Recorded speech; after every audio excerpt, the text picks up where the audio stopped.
ನನ್ನ ಇಬ್ಬರು ಸಹೋದ್ಯೋಗಿಗಳ ನೇರ ಸಂಪರ್ಕದಲ್ಲಿದ್ದಾರೆ. ಪೊಲಿಟಿಕಲ್ ಎಡಿಟರ್ ಪ್ರಶಾಂತ್ ನಾತು ಹಾಗೂ ಬಿಜೆಪಿ ಬೀಟ್ನ ರಿಪೋರ್ಟರ್ ರವಿ ಶಿವರಾಮ್ ಬ್ರೇಕ್ ಮಾಡಿದಂಥ ಸುದ್ದಿ ಇದು.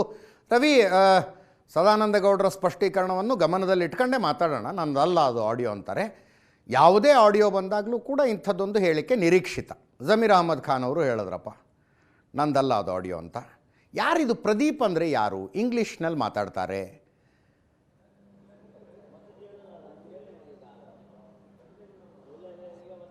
ಅಜಿತ್, ನೀವು ಎರಡು ಉದಾಹರಣೆಯನ್ನು ಹೇಳಿದ್ರಿ ಆಡಿಯೋದ ಬಗ್ಗೆ. ಮೂರನೇ ಉದಾಹರಣೆಯನ್ನು ಸೇರಿಸಿ ನೀವು ಹೇಳಿದ ಪ್ರಶ್ನೆಗೆ ಉತ್ತರವನ್ನು ಕೊಡ್ತೇನೆ. ನಳಿನ್ ಕುಮಾರ್ ಕಟೀಲ್ ಅವರು ರಾಜ್ಯಾಧ್ಯಕ್ಷರಾಗಿದ್ದ ಅವಧಿಯಲ್ಲಿಯೂ ಕೂಡ ಇದೇ ರೀತಿ ಆಡಿಯೋ ಸಾಕಷ್ಟು ಚರ್ಚೆಯನ್ನು ಹುಟ್ಟುಹಾಕಿತ್ತು. ಆಗಲೂ ಕೂಡ ನಳಿನ್ ಕುಮಾರ್ ಕಟೀಲ್ ಹೇಳಿದರು, ನನ್ನ ಆಡಿಯೋ ಅಲ್ಲ, ಇದನ್ನು ತನಿಖೆ ಆಗಬೇಕು ಅಂತ ಮಾತನ್ನು ಕಟೀಲ್ ಅವರು ಹೇಳಿದರು. ಈಗ 4ನೇ ಆಡಿಯೋ ಸದಾನಂದ ಗೌಡರ ರೂಪದಲ್ಲಿ ಬಂದಿದೆ. ಅದು ಸದಾನಂದ ಗೌಡರು ಹೇಳ್ತಾ ಇದ್ದಾರೆ, ನನ್ನ ಆಡಿಯೋ ಅಲ್ಲ, ಅದು ನಾನು ಮಾತನಾಡಿಲ್ಲ. ಮಾಧ್ಯಮದವರು ಕೇಳಿದಾಗಲೂ ಕೂಡ ಅವ್ರು ಭಾಳ ಕೋಪವನ್ನು ಮಾಡಿಕೊಂಡ್ರು. ಇವತ್ತು ರಾಜ್ಯಾಧ್ಯಕ್ಷರ ಜೊತೆ ಮಾತಾಡ್ತಿರೋವಂಥ ಪ್ರಶ್ನೆಯನ್ನು ಕೇಳಿದಾಗಲೂ ಕೂಡ ಭಾಳ ಬೇಸರವನ್ನು ಮಾಡಿಕೊಂಡ್ರು. ನಂದಲ್ಲದ ವಿಚಾರಕ್ಕೆ ನಾನು ಯಾಕೆ ಮಾತನಾಡಲಿ ಅಂತ. ಆದರೆ ಅಜಿತ್, ಬೆಳಗಿಂದ ಕೂಡ ಈ ಒಂದು ಸುದ್ದಿ ಹೊರಬಂದ ಬಳಿಕ ಪ್ರದೀಪ್ ಅನ್ನುವ ವ್ಯಕ್ತಿ ಯಾರು ಅನ್ನೋದ್ರ ಬಗ್ಗೆ ಸಾಕಷ್ಟು ಚರ್ಚೆಗಳಾಗ್ತಾ ಇದ್ದಾವೆ. ನಮ್ಗೆ ಗೊತ್ತಿಲ್ಲ, ಕೆಲವೊಂದಿಷ್ಟು ನಾವು ಮೂಲಗಳ ಮೂಲಕ ಮಾಹಿತಿಯನ್ನು ಕಲೆ ಹಾಕುವಂಥ ಪ್ರಯತ್ನ ಮಾಡಿದ್ವಿ. ಹೈಕಮಾಂಡ್ ಮಟ್ಟದಲ್ಲಿ ಒಬ್ಬರ ಪ್ರಮುಖರ ಕಚೇರಿ ಒಬ್ಬರು ಪ್ರದೀಪ್ ಅನ್ನುವರು ಕೆಲಸ ಮಾಡ್ತಾ ಇದ್ದಾರೆ ಅನ್ನುವಂಥ ಮಾಹಿತಿ ಬಂತು. ನಂತರದಲ್ಲಿ ಅವರ ಒಂದು ಸಂಪರ್ಕದಲ್ಲಿ ಆದಾಗ, ಅಂದರೆ ಅವ್ರ ಜೊತೆ ಮಾತುಕತೆಯನ್ನು ಮಾಡುವ ಸಂದರ್ಭದಲ್ಲಿ ಸದಾನಂದ ಗೌಡರು ಹೇಳಿದ್ದಾರೆ ಹೇಳುವಂಥ ಚರ್ಚೆಯೂ ಕೂಡ ಹೊರಗಡೆ ಆಗ್ತಾ ಇದೆ. ಆದರೆ ತಾವು ಹೇಳಿದಂತೆ ಪದೇ ಪದೇ ಸದಾನಂದ ಗೌಡರ ಆಡಿಯೋ ಅಲ್ಲ ಎನ್ನುವಂಥ ಸಂಗತಿಯೇ ಅಜಿತ್ ನಾವು ಮುಂದೆ ಇಟ್ಟುಕೊಂಡು ಇನ್ನೊಂದು ಬಣದಲ್ಲಿ ಅಥವಾ ಇನ್ನೊಂದು ಕಡೆಗಳಲ್ಲಿ ಏನು ಚರ್ಚೆ ಆಗ್ತಾ ಇದೆ, ಸದಾನಂದ ಗೌಡರು ಈಗ ಯಾಕೆ ಮಾತಾಡಿದ್ರು? ಏಷ್ಯಾನೆಟ್ ಸುವರ್ಣ ನ್ಯೂಸ್ ಜೊತೆ ಮೊನ್ನೆ ಅವರು ಮಾತನಾಡುವಾಗ ಅಡ್ಡಮತದಾನ ಆಗಿದೆ, ನನಗೆ ಗೊತ್ತಿತ್ತು, ನಾನು ಮೊದಲೇ ಹೇಳಿದೆ ಪ್ರಧಾನ ಕಾರ್ಯದರ್ಶಿ ಅವರಿಗೆ, ಅವರು ಕೇರ್ ಮಾಡಿಲ್ಲ, ನಮ್ಮ ಪಾರ್ಟಿಯಲ್ಲಾದಂಥ ಗೊಂದಲಕ್ಕೆ ಇದೇ ಕಾರಣ ಹೇಳುವಂಥ ಮಾತನ್ನು ಹೇಳಿದರು. ಅದು ಹೇಳಿದ್ದಕ್ಕೋಸ್ಕರ ಸದಾನಂದ ಗೌಡರು ಎಲ್ಲೋ ಮಾತನಾಡಿದ್ದಾರೆ ಎನ್ನುವಂಥ ವಿಚಾರ ಈಗ ಹೊರಗೆ ಬಿಟ್ರ? ಹಾಗಾದರೆ ಸದಾನಂದ ಗೌಡರಿಗೆ ಆಗದೆ ಇರುವವರು ಹೊರಗೆ ಬಿಟ್ರ? ಒಂದು ಪ್ರಶ್ನೆ. ಎರಡನೇದು ಅಜಿತ್, ಇದನ್ನು ಒಂದು ವೇಳೆ ಈ ಸದಾನಂದ ಗೌಡರು ಹೇಳಿದ ಮಾತನ್ನು ಪಕ್ಕಕ್ಕಿಟ್ಟು ಒಂದು ವೇಳೆ ಸದಾನಂದ ಗೌಡರು ಯಾರಿಗೊಬ್ಬ ಪ್ರದೀಪ್ ಅನ್ನುವ ವ್ಯಕ್ತಿಗೆ ಮಾತನಾಡಿದರೆ ಅಂತ ಅಂದ್ಕೊಳ್ಳೋಣ. ಸದಾನಂದ ಗೌಡರು ಇಂಥ ವಿಷಯವನ್ನ ಅಥವಾ ಅನೇಕ ಕೋರ್ ಕಮಿಟಿ ಸದಸ್ಯರು ಆ ಸಭೆಯಲ್ಲಿ ಅನೇಕ ಬಾರಿ ಅನೇಕ ವಿಚಾರಗಳನ್ನು ಚರ್ಚೆ ಮಾಡ್ತಾರೆ. ಈಗ ಹೊರಗೆ ಬಿಟ್ಟಿದ್ದು ಯಾಕೆ? ಹಾಗಾದ್ರೆ ನವೆಂಬರ್ ಬದಲಾವಣೆ ಮಾಡೋದಕ್ಕೆ ಹೈಕಮಾಂಡ್ ಏನಾದ್ರು ಯೋಚನೆ ಮಾಡಿತ್ತ ವಿಜೇಂದ್ರನ ಬದಲಾವಣೆ ಮಾಡೋದಕ್ಕೆ? ಹಾಗಾದ್ರೆ ಏನಾದ್ರು ಸದಾನಂದ ಗೌಡರು ಇಂಥ ಸಲಹೆಯನ್ನು ಕೊಟ್ರ, ಈಗ ಮಾಡಬೇಡಿ, ಹೇಗಿದ್ರು 3 ತಿಂಗಳ ಅವ್ರ ಅವಕಾಶ ಇದೆ, ನವೆಂಬರ್ ತನಕ ಅವ್ರ ಅವಕಾಶ ಇದೆ, ಅದ ನಂತರ ಬೇಕಾದ್ರೆ ಚೇಂಜ್ ಮಾಡಿ ಹೇಳುವಂಥ ಸಲಹೆಯನ್ನು ಕೊಟ್ರ? ಹಾಗಾದ್ರೆ ಹೈಕಮಾಂಡ್ ತಲೆಯಲ್ಲಿ ಒಂದು ಬದಲಾವಣೆ ಮಾಡಬೇಕು ಅನ್ನುವಂಥದ್ದು ಏನಾದರೂ ಮನಸ್ಸಲ್ಲಿ ಬಂದಿದೆಯಾ? ಇಂಥದ್ದೊಂದು ಪ್ರಶ್ನೆಯೂ ಕೂಡ ಸಹಜವಾಗಿ ಬರ್ತಾ ಇದೆ. ಮೂರನೇದು ಅಜಿತ್, ಈ ಆಡಿಯೋ ಹೇಗೆ ಹೊರಗೆ ಬಂತು?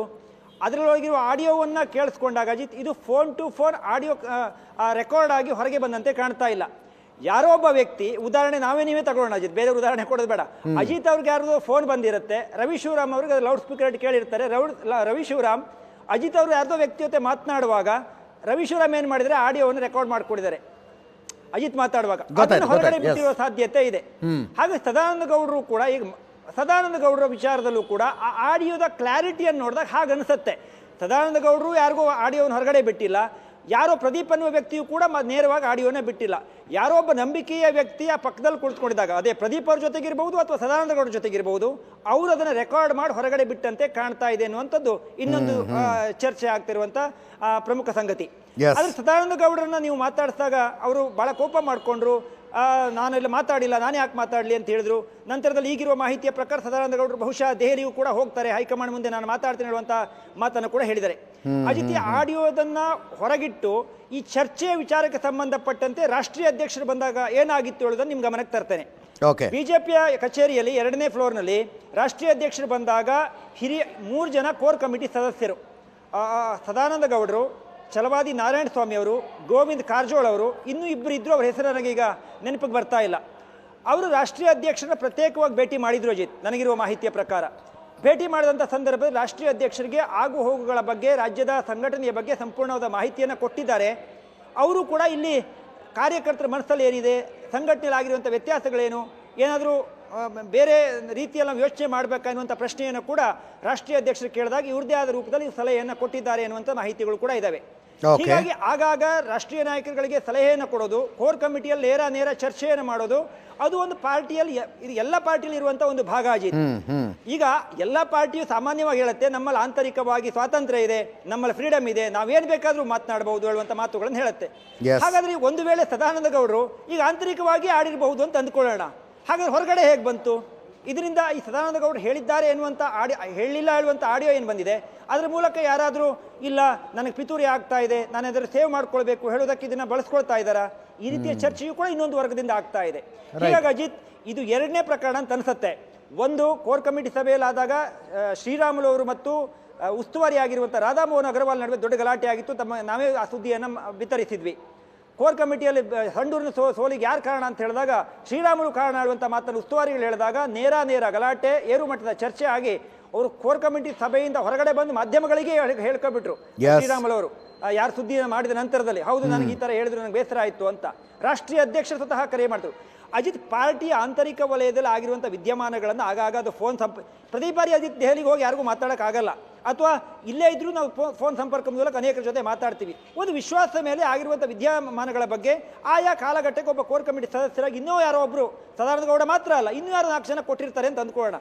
ಇದು ಪರಸ್ಪರ ಇದನ್ನು ಏನು ಹೇಳಕ್ಕೆ ಹೊರಟಿದ್ದೀನಿ ಅಂದರೆ ಅಜಿತ್, ಒಂದು ಈ ಆಡಿಯೋನೋ ಅಥವಾ ಪರಸ್ಪರ ಮಾತುಕತೆಯೋ ಅದು ಸಾರ್ವಜನಿಕಗೊಂಡು ಅದು ಕಾರ್ಯಕರ್ತರ ಮಟ್ಟದ ಮತ್ತಷ್ಟು ಬೇಗುದಿಯನ್ನು ಹುಟ್ಟು ಹಾಕುವಷ್ಟರ ಮಟ್ಟಿಗೆ BJP ಇವತ್ತು ಬಂದಿದೆ ಅನ್ನೋದು ನಿಜಕ್ಕೂ ಕೂಡ ಆಶ್ಚರ್ಯ ಆಗ್ತಾ ಇದೆ. ಪ್ರಶಾಂತ್ ಮೊನ್ನೆ ಹೇಳ್ತಾ ಇದ್ರು ಹೈಕಮಾಂಡ್ ಏನು ಮಾಡ್ತಾ ಇದೆ ಅಂತ. ನಿಶ್ಚಿತವಾಗಿ ಈ ಸಂದರ್ಭ ಬಂದಾಗ ಬಹುಶಃ ಹೈಕಮಾಂಡ್ ಮತ್ತೆ ನೆನಪಾಗತ್ತೆ. ಒಂದು ಕಡೆ ಶಾಸಕರುಗಳು ವೈಮನಸ್ಸಿಂದ ಮಾತಾಡ್ಕೊಳ್ತಾ ಇದ್ದಾರೆ, ಇನ್ಯಾರೋ ಕೋರ್ ಕಮಿಟಿ ಸದಸ್ಯರು ಮಾತಾಡಿದ ವಿಡಿಯೋ ಆಡಿಯೋ ಹೊರಗಡೆ ಹೋಗೋದು ಒಬ್ಬರೊಬ್ಬರ ಪರಸ್ಪರ ಕೆಸರಾಟಕ್ಕೆ ಕಾರಣ ಆಗ್ತಾ ಇದೆ. ಹೈಕಮಾಂಡ್ ಹಾಗಾದರೆ ಇದನ್ನು ಇನ್ನೂ ಕೂಡ ಸೈಲೆಂಟ್ ಆಗಿ ನೋಡ್ತಾ ಇರುತ್ತೋ ಅಥವಾ ಇನ್ನು ಸರಿ ಮಾಡುತ್ತೆ ಅನ್ನೋದ್ರ ಬಗ್ಗೆ ನಿಶ್ಚಿತವಾಗಿ ಕಾರ್ಯಕರ್ತರ ಮನಸ್ಸಲ್ಲಿ ಒಂದು ಪ್ರಶ್ನೆ ಉದ್ಭವ ಆಗಿರುತ್ತೆ. ಈಗ ಸದಾನಂದ ಗೌಡರ ವಿಷಯ ಮತ್ತೆ ಹೊರಗೆ ಬಂದಿದೆ ಅಜಿತ್. ಯಾಕೆಂದರೆ ಸದಾನಂದ ಗೌಡರು ಕೋರ್ ಕಮಿಟಿಯಲ್ಲಿ ಮಾತ್ರ ಅಲ್ಲ, ಮಾಧ್ಯಮಗಳ ಮುಂದೆ ಬಂದು ಕೂಡ ಆಗಾಗ ನೇರವಾಗಿ ಹೇಳಿಕೆಗಳನ್ನು ಕೊಡ್ತಾ ಇರ್ತಾರೆ. ಈಗ ಅವ್ರು ತನ್ನದಲ್ಲ ಅಂತ ಹೇಳ್ತಾ ಇದ್ದಾರೆ, ಆದರೆ ಕೆಲವರು ಅದನ್ನು ನಂಬೋದಕ್ಕೆ ರೆಡಿ ಇಲ್ಲ. ಇಲ್ಲ ಆಗಿರ್ಬೋದು, ಸದಾನಂದ ಗೌಡರು ಮಾತಾಡಿರ್ಬೋದು ಅನ್ನುವಂಥ ಕಾರಣವನ್ನು ಕೊಡ್ತಾ ಇದ್ದಾರೆ. ಇನ್ನೊಂದು ಕಾರಣ ಕೊಡ್ತಾರೆ. ಯಾಕೆಂದರೆ ಅಜಿತ್, ಸದಾನಂದ ಗೌಡರು ರಾಜ್ಯಸಭೆಗೆ ಅಪೇಕ್ಷಿತರಾಗಿದ್ದರು, ಅವ್ರಿಗೆ ಕಳಿಸ್ತಿಲ್ಲ. ಹಾಗಾಗಿ ಸದಾನಂದ ಗೌಡರು ಭಾಳ ಕೋಪ ಮಾಡಿಕೊಂಡು ಕೊಟ್ಟಿರಬಹುದು ಅಂತ ಇನ್ನೊಂದು ಬಣದವ್ರು ಮಾತಾಡ್ತಾ ಇದ್ದಾರೆ. ಸೊ ಹಾಗಾಗಿ ಇವತ್ತು ರೇಣುಕಾಚಾರ್ಯ ಮಾತಾಡಿದ್ದನ್ನು ಕೂಡ ನಾವು ಗಮನಿಸಿರ್ಬೋದು. ಯಡಿಯೂರಪ್ಪ ಅವರು ಪಾರ್ಟಿ ಕಟ್ಟಿದ್ರು, ಯಡಿಯೂರಪ್ಪನಿಗೋಸ್ಕರ ನೀವು ಮುಖ್ಯಮಂತ್ರಿ ಆದ್ರಿ ಹೇಳುವಂಥ ಮಾತುಗಳನ್ನ ಹೇಳ್ತಾ ಇದ್ದಾರೆ. ಯಡಿಯೂರಪ್ಪ ನೆರಳಲ್ಲಿದ್ರಿ ಅಂತ. ನಾಳೆ ಇನ್ಯಾರು ಬಣದವ್ರು ಹೇಳ್ತಾರೋ ಗೊತ್ತಿಲ್ಲ. BJP ಎಲ್ಲಿಂದ ಬಂತು ಅಂತ ಯಾರು ಪ್ರಶ್ನೆ ಮಾಡ್ಬೋದು ರೇಣುಕಾಚಾರ್ಯ. ಯಾಕೆಂದರೆ ಈ ರೇಣುಕಾಚಾರ್ಯ ಅವರ ಟೀಮು ಮತ್ತು ಇನ್ನೊಂದು ಬಣ ಯಾವತ್ತೂ ಕೂಡ ಜಗಾಟವನ್ನು ಮಾಡ್ಕೊಳ್ತಾ ಇತ್ತು. ಅದಕ್ಕೆ ನಾವು ರೆಬಲ್ ಬಣ ಅಂತ ಹೆಸರಿಟ್ಟಿದ್ದೀವಿ. ಆಗ ರೆಬಲ್ ಅವ್ರು ಮತ್ತಿದ್ದಕ್ಕೆ ಯಾವುದಕ್ಕೂ ಪ್ರತಿಕ್ರಿಯೆಯನ್ನು ಕೊಡ್ತಾರೋ ಬಿಡ್ತಾರೋ ಗೊತ್ತಿಲ್ಲ. ಒಟ್ಟಾರೆ ಅಜಿತ್, ರಾಜ್ಯ BJP ಸದಾನಂದ ಗೌಡರು ಕೊಟ್ಟಂಥ ಆಡಿಯೋ ಇರ್ಬೋದು, ಅಥವಾ ಸದಾನಂದ ಗೌಡರು ಅಲ್ಲ ಹೇಳುವಂಥ ಆಡಿಯೋ ಇರ್ಬೋದು, ಮತ್ತೀಗ ಆಗಿರುವ ಆಂತರಿಕ ವಿದ್ಯಮಾನಗಳನ್ನು ನೋಡ್ತಾ ಹೋದಾಗ ಬಹುಶಃ ಇದಕ್ಕೆ ಫುಲ್ ಸ್ಟಾಪ್ ಸದ್ಯ ಕಾಣ್ತಾ ಇಲ್ಲ.